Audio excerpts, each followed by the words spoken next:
Welcome to Agmax. రైతులు చాలా కాలంగా ఎదురు చూస్తున్న రోజు చివరికి రానే వచ్చింది. నవంబర్ 19న పీఎం కిసాన్ పథకం 21వ విడతల నిధులు విడుదల కానున్నాయి. ఈ కార్యక్రమాన్ని తమిళనాడులోని కోయంబత్తూరులో స్వయంగా ప్రధాని నరేంద్ర మోదీ ప్రారంభించనున్నారు. పీఎం కిసాన్ పథకం రైతులకు పంట పెట్టుబడి సాయం అందించేందుకు కేంద్ర ప్రభుత్వం ప్రారంభించిన ముఖ్యమైన పథకం. అర్హులైన రైతులకు ఏటా 6,000 రూపాయల సాయం అందుతోంది. దీనిని 3 విడతలుగా ప్రతి విడతలో 2,000 రూపాయల చొప్పున నేరుగా బ్యాంక్ ఖాతాల్లో జమ చేస్తారు. ఇప్పటి వరకు 20 విడతలు విడుదల కాగా ఇప్పుడు 21వ విడత విడుదల కానుంది. అర్హులైన రైతుల బ్యాంక్ ఖాతాల్లోకి నేరుగా డబ్బులు జమ కానున్నాయి. డైరెక్ట్ బెనిఫిట్ ట్రాన్స్ఫర్ డీబీటీ విధానంలో ఈ మొత్తం జమ అవుతుందని పీఎం కిసాన్ అధికారిక ట్విట్టర్ ఖాతా మరియు వెబ్సైట్ ద్వారా కేంద్రం వెల్లడించింది. ఈ 21వ విడతలో భాగంగా ప్రతి అర్హులైన రైతుకు 2,000 రూపాయల చొప్పున అందనున్నాయి.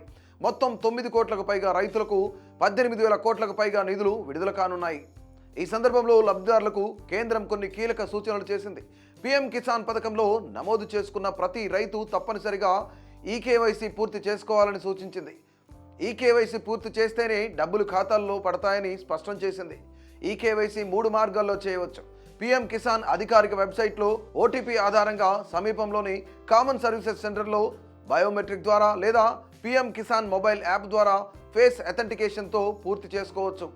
డబ్బులు మీ ఖాతాల్లోకి వస్తాయా లేదా అనేది ముందుగానే తెలుసుకోవడానికి పీఎం కిసాన్ అధికారిక వెబ్సైట్లో చెక్ చేసుకోవచ్చు. హోమ్ పేజ్లో ఫార్మర్స్ కార్నర్లోకి వెళ్ళి బెనిఫిషియరీ లిస్ట్ ఎంపిక చేసి రాష్ట్రం, జిల్లా, ఉపజిల్లా, బ్లాక్, గ్రామం వివరాలు నమోదు చేసి గెట్ రిపోర్ట్ క్లిక్ చేస్తే లబ్ధిదారుల జాబితా సూచిస్తుంది. అందులో మీ పేరు ఉంటే ఈ విడతలో 2,000 రూపాయలు మీ ఖాతాలో జమ అవుతాయి. అయితే కొంతమందిని పీఎం కిసాన్ పథకం కింద అనర్హులుగా కేంద్రం ప్రకటించింది.